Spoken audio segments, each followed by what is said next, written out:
आता पाहूयात मुंबई उपनगरातल्या टॉप 9 बातम्या।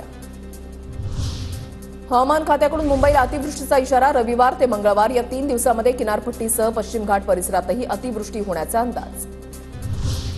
घाटकोपर अंधेरी वर्सोवा मेट्रो मार्गिकेला आज 10 वर्ष पूर्ण। गेल्या 10 वर्षांमध्ये या मार्गिकेवरून मोठ्या संख्येने मुंबईकरांचा प्रवास।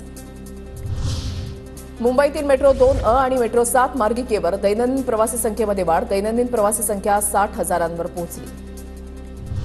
विना तिकीट प्रवाशांना आळा घालण्यासाठी पश्चिम रेल्वेकडून तिकीट तपासणी मोहीम। तिकीट तपासणी पथकाकडून फुकट्या प्रवाशांवर दंडात्मक कारवाया। मध्य आणि पश्चिम रेल्वेवर उद्या मेगा ब्लॉक। सीएसएमटी ते विद्याविहार अप आणि डाऊन धीम्या मार्गावरील लोकल जलद मार्गावर वळवली जाणार।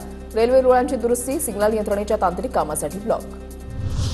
मुंबई विद्यापीठाकडून 2023-24 शैक्षणिक वर्षाच्या 1,25,000पेक्षा जास्त विद्यार्थ्यांचे निकाल जाहीर। 30 दिवसांच्या आत 22 पदवी परीक्षांचे निकाल जाहीर।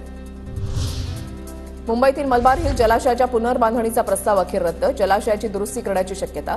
पालकमंत्री मंगल प्रभात लोढा यांची घोषणा। मुंबईतील म्हाडाच्या जागेवर मंडळाचे ना हरकत प्रमाणपत्र न घेता 60 अनधिकृत जाहिरात फलक। म्हाडाच्या सर्वेक्षणामध्ये स्पष्ट। अनधिकृत फलक तत्काळ हटवण्याची मुंबई महानगरपालिकेला म्हाडाची लेखी विनंती। भिवंडी शहरामध्ये आज सकाळी 10 ते संध्याकाळी 6 वाजेपर्यंत पाणीपुरवठा बंद। जलजोडणीवर नवीन जलमापन बसवण्याचं काम होणार।